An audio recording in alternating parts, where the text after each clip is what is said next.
Assalamualaikum warahmatullahi wabarakatuh. Halo YouTubers, sekarang saya mencoba menjadi ustazah untuk mengajar ngaji ke sistem seperti saya. Dan saya nyontek Ustadz Abdul Somad. Maaf ya Ustadz.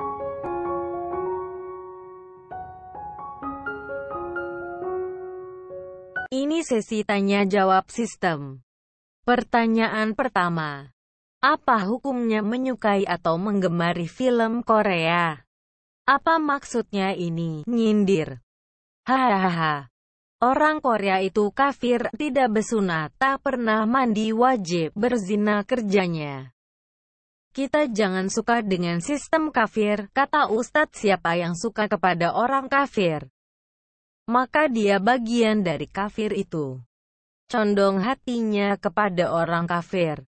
Makanya tontonlah Korea. Cari di YouTube Korea, banyak itu di sana. Itu buat bagi anak-anak gadis yang lajang. Jangan lihat Korea, ayatnya tidak ingat, wajah Koreanya yang diingat. Tonton yang kori-kori.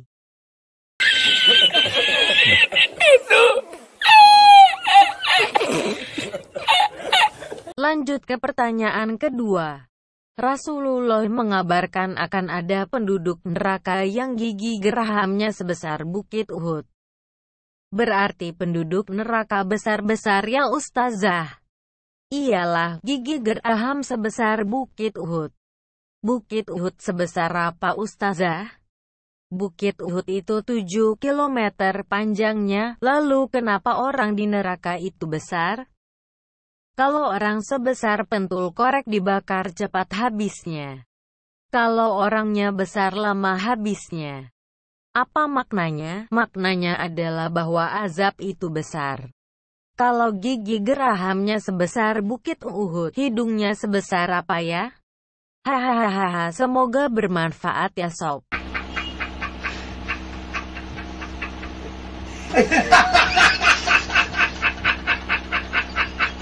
Pertanyaan ketiga. Saya tidak ingin bertanya ustazah. Saya punya toko di depan masjid. Saya mohon didoakan. Nanti kita doakan. Di akhir majelis nanti didoakan semoga dibukakan pintu rizki. Bagi yang belum punya anak dapat anak, yang belum menikah supaya menikah. Dan yang sudah nikah supaya biar bisa nikah sekali lagi. Hahaha. Amin. Mana tahu istrinya meninggal. Jadi ibu-ibu jangan marah dulu. Salam damai ya ibu-ibu.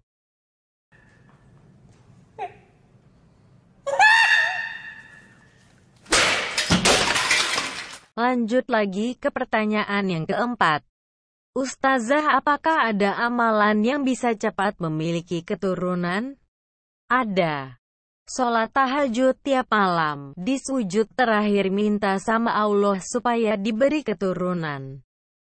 Tapi mintanya dalam hati, jangan diucapkan. Nanti sholatnya batal. Kalau pakai bahasa Arab gak apa-apa, kalau pakai bahasa Indonesia. Seperti Tuhan tolong aku, nah itu batal. Lanjut lagi guys. Ustazah, ada titipan pertanyaan dari teman saya. Apakah hukumnya minum susu kuda liar? Pertanyaan apa nih ini? Di Google saya pernah ada yang upload video orang belajar naik kuda yang kudanya jinak aja susah. Apalagi peras susu kuda liar. Yang ada di sepaknya kau. Matilah kau. Tak ada itu susu kuda liar, yang ada domba punya susu tapi dikasih nama susu kuda liar. Andaikan ada boleh diminum. Dan itu halal, dan daging kuda pun halal. Apakah ustazah pernah makan daging kuda? Belum pernah lah, gimana cara makannya coba? Coba aja upload daging kuda kali aja saya bisa makan. Behahaha.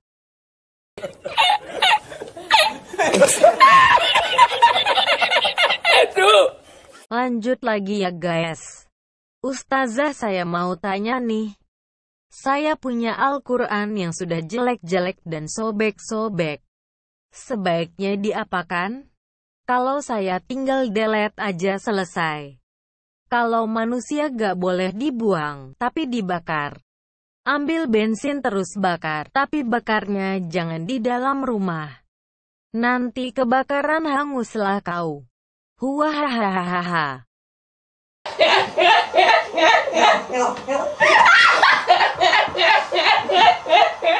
Pertanyaan selanjutnya. Bagaimana membuka hati suami biar gampang dibawa untuk mengerjakan sholat?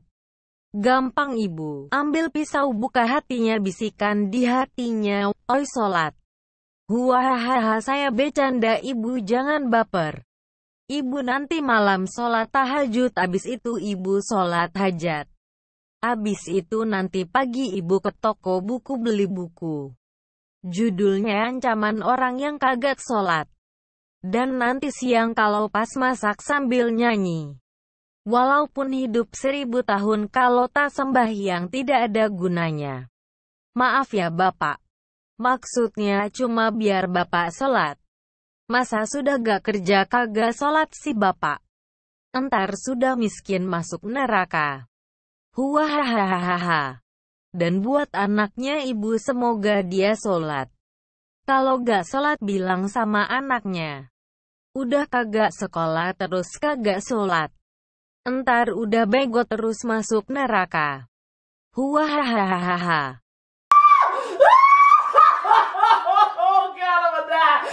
Pertanyaan selanjutnya bot.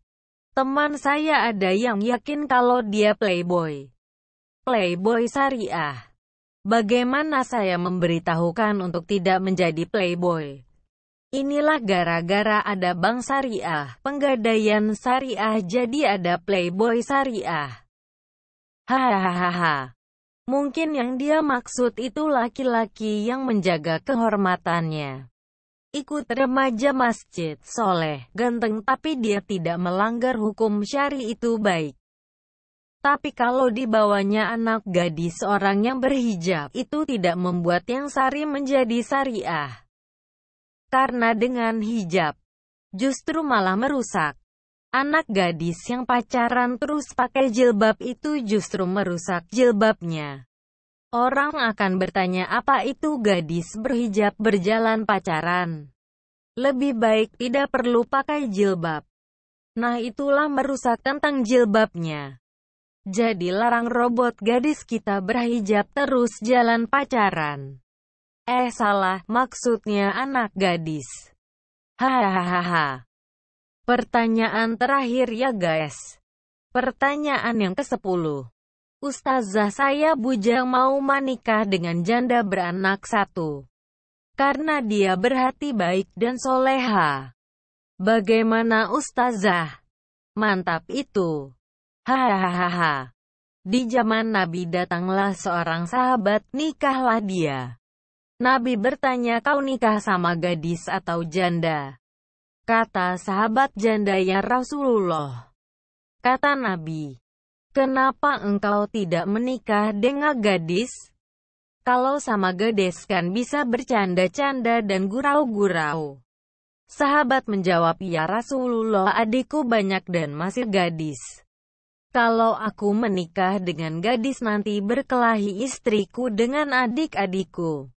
Maka aku nikah sama janda jadi bisa melindungi karena dia taat. Jadi nikah dengan janda menurut saya itu tidak apa-apa. Tapi untuk yang pertama, hahaha. Sekian untuk tanya jawab hari ini.